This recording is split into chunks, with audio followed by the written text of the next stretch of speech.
Hey Morgan Creek, it's Darren German with McDonald Realty, and welcome to our May 2018 edition of Drinks with Darren.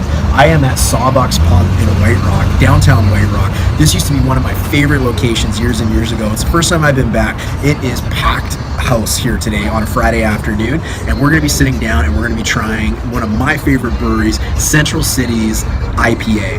This month we got lots going on. I want to talk about news headlines, what you're being told as a consumer about what's happening in the real estate market. We're also going to talk a little bit about the upcoming legislation for growing cannabis inside your home. And lastly, our latest summer event going on for our great clients just like you. Thank you very much. Here we go.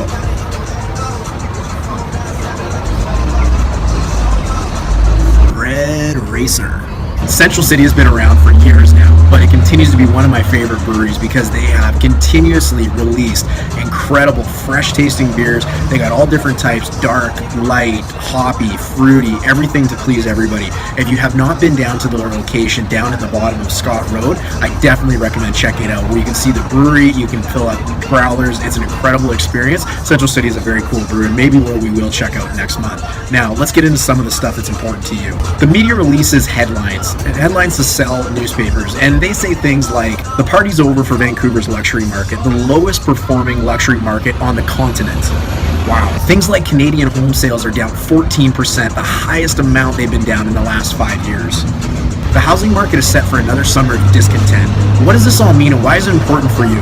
Let's remember that the media gets paid for you to watch their programs and send you advertising, buy their newspapers, all that sort of thing, and they need to have headlines that are going to capture your attention, which is the new currency of today. When reporting statistics, it's so incredibly easy to alter those statistics to make sure that they are telling a story, and that's whatever story the person telling it wants you to know. As an example, if I told you that all housing was down 20%, what does that mean? Does that mean all housing in the entire Lower Mainland? Does that include condominiums, detached homes, and townhomes? Does that include every single pocket of the Lower Mainland?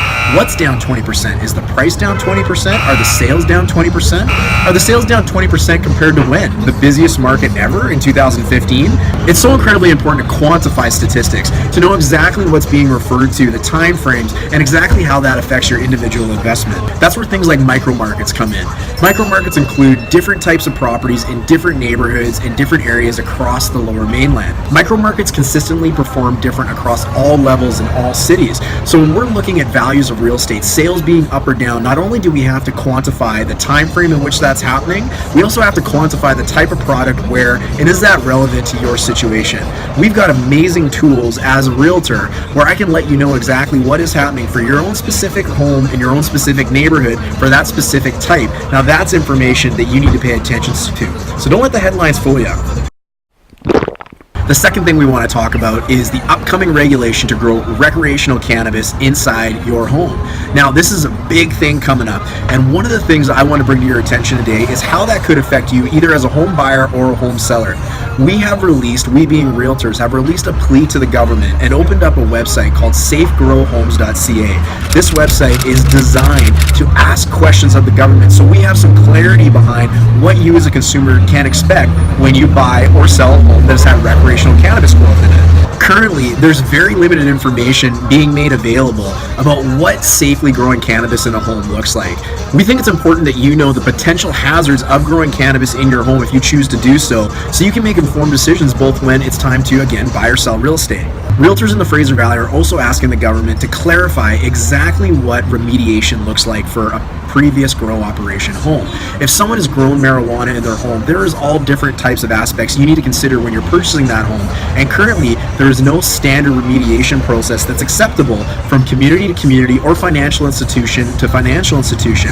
There is also no centralized list of previous or current grow operations, whether legal or illegal, that I'm aware of anywhere in British Columbia. By having something like this, we can safely let our clients know what the status of a home is if it's ever been on the registry, and someone has finally taken some accountability and some responsibility for providing a consumer with good information. I encourage you to get vocal about this. Share it on Facebook. The link below to safegrowhomes.ca is an incredible resource where it empowers you, the consumer, to ask questions that you deserve to know the answers to. Speak to your MLA, speak to any level of government that'll listen, because this is coming quick, and we need some answers so we can help protect people like you. And lastly, right before we get into our statistics, I want you to stay very tuned for our upcoming summer event in late June, early July.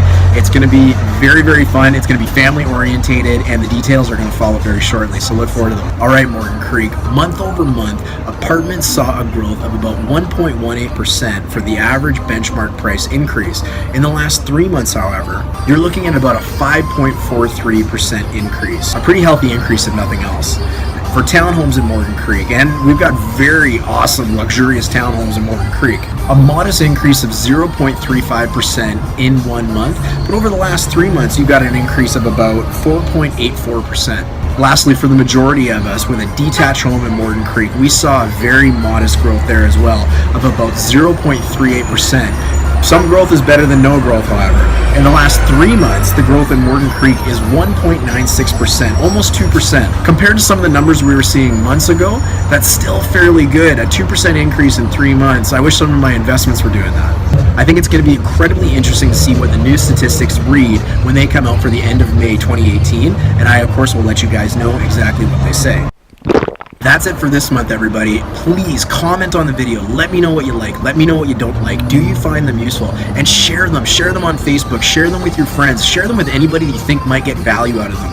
As always, the statistics for each individual area and product type are attached to the bottom of this video, so just follow the link and you'll get the information right there that you're looking for. I'm always interested in where you think I should go next, so please don't keep any great places out there a secret. I absolutely love sitting down with you guys, giving you some valuable information on real estate, and at the same time, having a pint of beer with you too. Thanks, and we'll see you next month.